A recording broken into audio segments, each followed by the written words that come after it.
हमारा बापा परेशानी। अरे बोला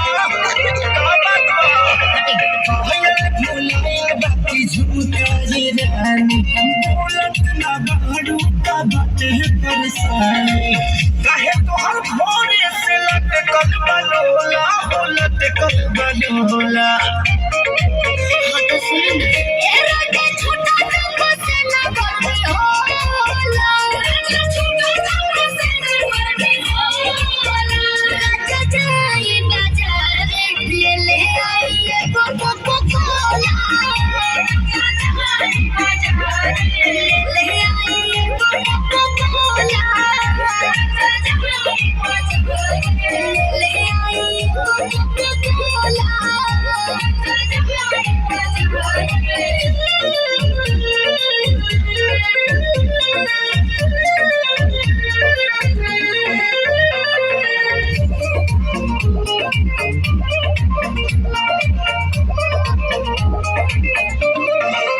जवन जवन भूलई सजनिया न होई पीला ग्लूकोज वाला पनिया।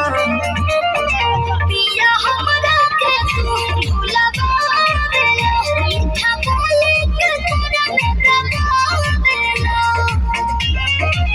न होई के काली खाला हो जमोला हो खाला हो जमोला।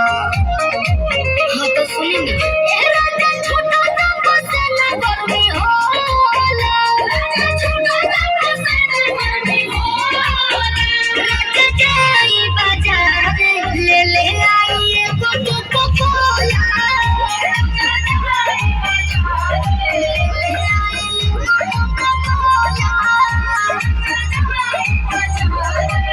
ले आई एगो कोकोला।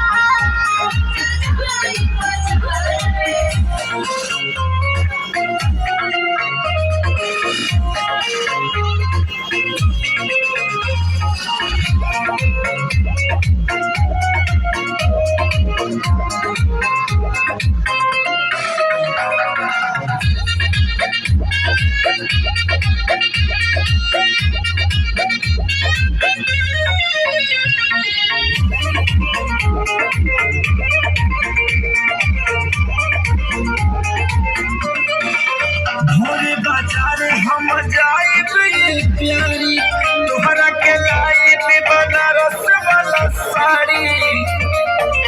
एक सारी नफरी कसमा रोज जी खाली मोरी लंगर खोज जी।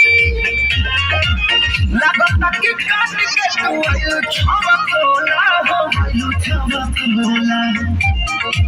हाँ तो सुन ना ए राजा छोटा सा फसेला गर्मी होला छोटा सा फसेला गर्मी होला। राजा जाई बाजार ले ले आई एगो कोकोला। जाई बाजार ले ले आई एगो कोकोला।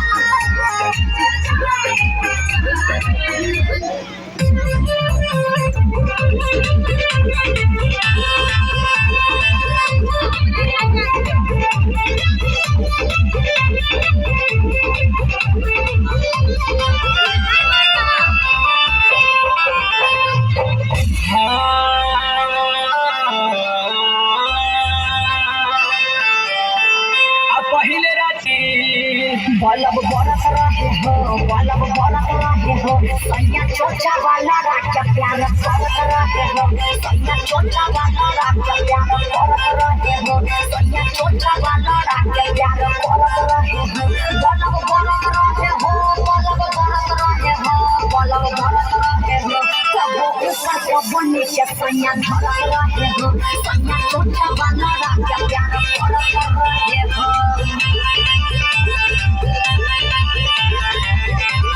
Kalika Studio.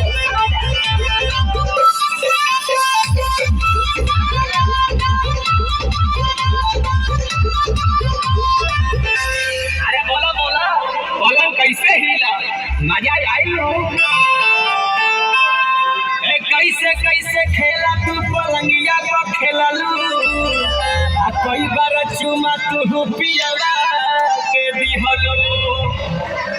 पलंग हिलत रहे हो पलंग हिलत रहे हो बाकी चोरा चोरा करे मजा मिलत रहे हो बाकी चोरा चोरा करे मजा मिलत रहे हो बाकी चोरा चोरा करे मजा मिलत रहे हो पलंग करत रहे हो पलंग करत रहे हो पलंग करत रहे हो सैया चोचा वाला रात प्यार करत रहे हो सैया चोचा वाला रात प्यार करत रहे हो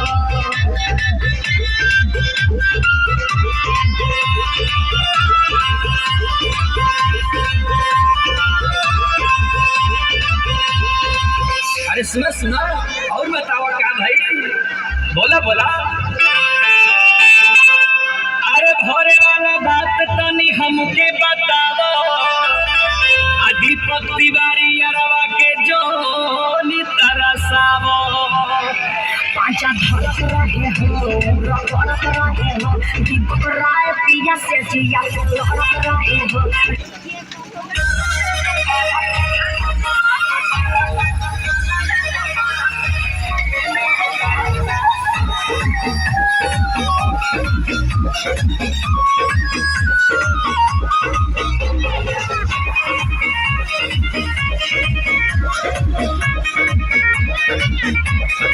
हमारा जवानी के कहानी बड़ी यार कौना गंगा तार के हो छुए के जुगार सुना अरे हमारा जवानी के कहानी बड़ी यार कौना गंगा तार के हो छुए के